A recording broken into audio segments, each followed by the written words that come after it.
1977 साली आणीबाणी संपल्यानंतर विद्यार्थी परिषदेच्या संपर्कात आलो.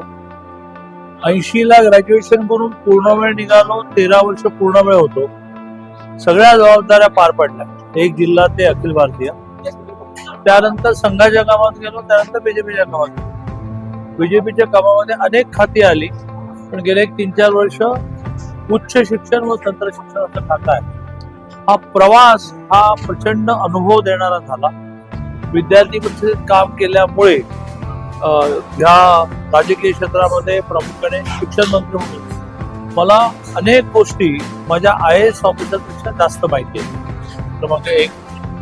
क्रमांक 2, डिपेक्स होते. म्हणजे डिपेक्स हे सांगलीला सुरू झालं ज्या वेळेला मी क्षेत्रीय संघटना होतो. त्या जिल्ह्याला पूर्ण वेळ होती संगीता गोडबोले.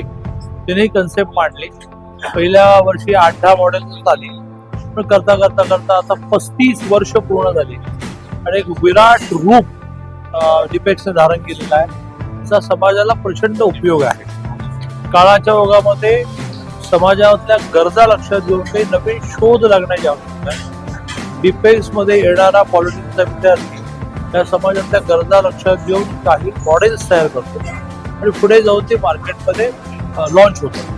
सर, आताच्या परिषद कार्यकर्त्यांसाठी काय संदेश देतो?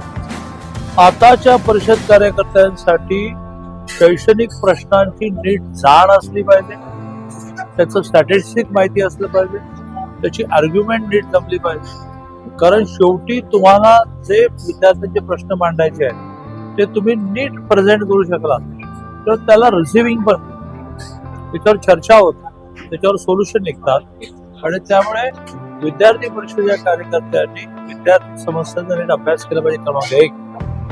आणि केवळ प्रश्न घेऊन भांडणारे आपण युनियन नाही आहोत, तर आपण एक सोशल ऑर्गनायझेशन आहोत आणि त्यामुळे सामाजिक बांधिलकीची जाणीव निर्माण होण्यासाठी ऍक्टिव्हिटीज वाढवल्या पाहिजे.